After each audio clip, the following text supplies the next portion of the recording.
Well, it's a pleasure to be joined once again here on GCR by a young man that we got to know during his time at Maryland, and boy, did he turn heads throughout the NFL last season with a massive year, including 4 interceptions. He a Terp, he's Tarheeb Still, and he's back with us now here on GCR. Tarheeb, it's Glenn. It's great to see you, man. Thank you for taking a couple of minutes for us this morning. Yes, sir. Thank you. I really appreciate the opportunity. I'm saying I love really connecting back with the Maryland people I used to talk to a lot. I'm saying it really just feels good to me knowing that those people still watch, still root for me, and knowing that I can still connect and really just sit down and talk about how things are going. I want to get to them. We did our show from over at the Jones Hill House yesterday, so I want to talk about the Terps. But before that, dude, what you did last year, man, you're a kid, obviously who had a dream, but a lot of people doubted you along the way. What did it mean to you to go from that doubt and falling in the draft and all of that to showing everyone on the planet what it is that you are capable of doing the way that you did? I would say it was really just a good feeling knowing I can go out there and make plays, and help contribute to winning, playing good football. But really, it really felt good to be able to go out there, make plays. A lot of people probably didn't see it in me early, but the Chargers, they believed in me a lot. They put a lot of faith in me. Uh, they really helped build my confidence a lot. My coaches, my teammates. So, I mean, they knew what I could do. So they really told me that I'll be able to go out there and make plays and affect the game, and I really believed it. And then a lot of people seen it come to life last year on the field. So it really just meant everything for me to be able to go out there and make an impact early. And it sets the foundation for me to know where I started and how I can keep building on it and keep getting better. The 4 interceptions, did you keep all of the balls? I have all of them in my house. Okay, right. So you kept all of them for you. Are you planning on giving them to anybody, or just gonna Uh, like every pick for the rest of your career? You're gonna have every ball forever. 100%. I might. It varies situation like what's going on. I might give one to my dad maybe, but I really just plan on keeping them, putting them up in the case in the house. Really just gonna be like a little trophy room I or love it. that.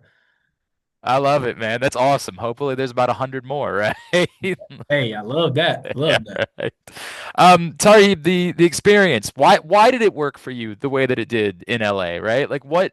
Obviously, part of it is you. I recognize that like you have an ability to do it, but for a lot of guys that go a little bit later on in the draft, they might not even see the field at some point. What was it about you, the coaching staff out there, the situation that it allowed all of it to click for you in the NFL? Well, yeah, I mean, like draft time when it happened, obviously I was a little upset about how the draft went, but then when I really thought about it, and I really sat down, I'm like, okay, I get to Coach Harbaugh, he's my coach. What a great guy. I get to play in a defensive scheme under Coach Minner, great DC. I have a great position coach. I have great veteran leaders on my team. So I would say it really clicked when I got in the building. They seen I can play. They seen I fit the scheme well. So then it was really just how they wanted me to play the technique, so to say, in the scheme. So I would say it was the defense we run is the perfect fit for me. We play man coverage, but we play a lot of zone. We do a lot of different things. So I get to have chance to have eyes on the quarterback. I get to match receivers, play man. Also get to give the quarterbacks a thousand different looks. So I would just say it's a perfect fit for me, scheme wise, because I'm able to do a lot of different things. I'm able to move from nickel to corner. So once I picked up the scheme and once the coaches really built that confidence with me and they told me I was good enough to go out there and do it, I really believed it, and I just been able to make plays. Man, I make a lot of them. There was no doubt about that. He's Tarheeb Still, and he is with us here on GCR, former Terp, and now with the Chargers. Tarheeb, it sort of stands out to me too that like the year before, that final year at Maryland, you had a lot of picks that year, right? Like, Yeah, did something I don't know wake up or register with you? I don't know if there's the right word, right. that like that was the year that maybe everything changed for you and you became this ball hawk now that obviously we've been able to see. Yeah, I would say because like my first 3 years of college, I had one interception. It came my junior year off like a tip pass. It was kind of like a gimme play. Ball just kind of fell right to me. But then because I used to always talk to Coach Baker, my position coach at Maryland for 4 years. I used to talk to him a lot about like, Coach, I want to pick the ball, I want pigs, why am I not catching pigs? And he told me like you can't go out there thinking about catching picks. It's really about the scheme, the technique, and putting yourself in position. And once you play the technique right, once you do what the defense is asking you to do, the ball will just find you. So Hmm. I really tried to focus on that my senior year. Like, okay, I'm not going to chase picks. I'm really just going to try to be where I'm supposed to be when I'm supposed to be there.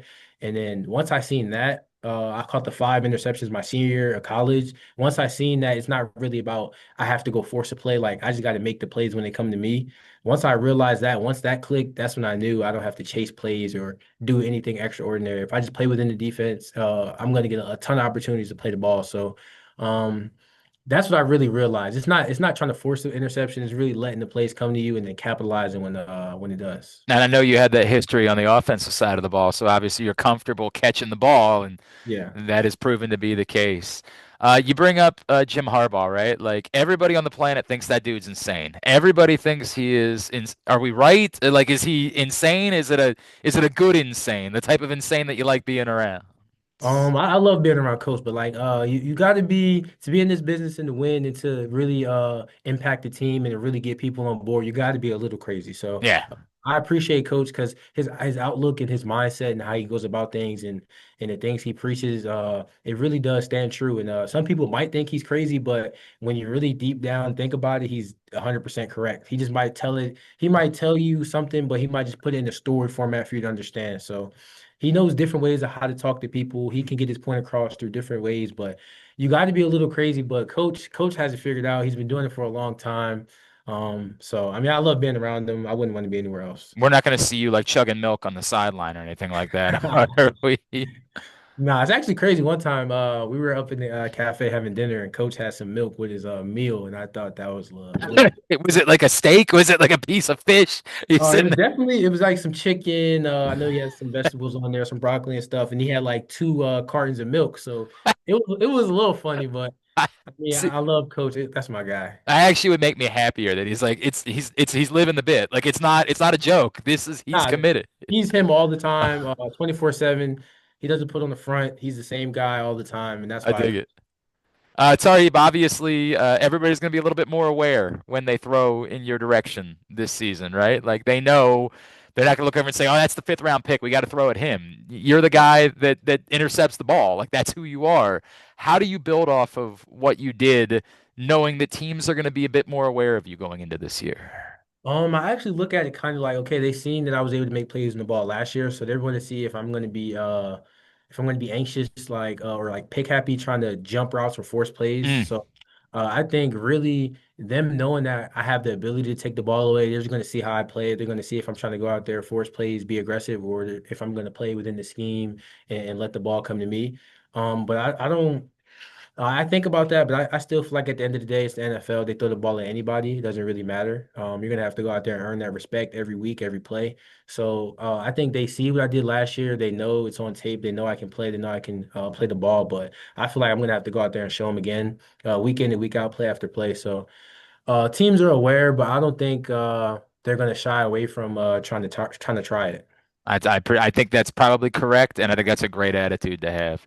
All right, I mentioned I was over there doing the show yesterday in College Park. It was great to see everybody. As you know, you guys had those 3 great years and accomplished everything that you did. Last year was tough. Can you Yeah. tell me why you have faith that Coach Locks and that staff are going to get things figured out this year? Really, I just know Coach Lock's mindset. I know what he preaches to the teams. If guys buy in and guys really believe what he's saying, they'll see a lot of success because he's not wrong at all. He has the right philosophy. He has the right way to go about it. Guys just really have to buy in and believe what he's saying. And then a lot of things Coach Locke talks about is your mindset, like fixing your mindset, believing that you can do it, believe in like why not us? Why can't like Maryland win the Big Ten? Stuff like that. So once you put yourself in that mindset, once you understand that it's an even playing field, everybody has the same thing they're working with. It's really just going out there, believing it, and then limiting errors. I feel like those guys at Maryland will be a really good team. They just have to be confident, hungry, and go out there and chase it every week because they have players, they have the coach to do it, they have everything they need. So I know they'll be good, but the rest of the country will be able to see. But guys at Maryland just buy in, believe what Coach Locke is saying, and they'll have great success. Love it, man. Tarheeb Still. Remind everybody, it's just at Tarheeb Still, correct? On Twitter is how that people can follow you, Yeah, just add Tarheeb still. and it's Tarheeb underscore on Instagram. Yes, sir. Dude, seriously, you've always been an incredibly good dude, and to see the success that you have found is an amazing thing, man. Like anytime you are not lined up against the Baltimore Ravens, we will be rooting for you forever, man. Tarheeb, congratulations, seriously. Best of luck this year, and thank you so much for taking the time for us. Thank you. I really appreciate the opportunity.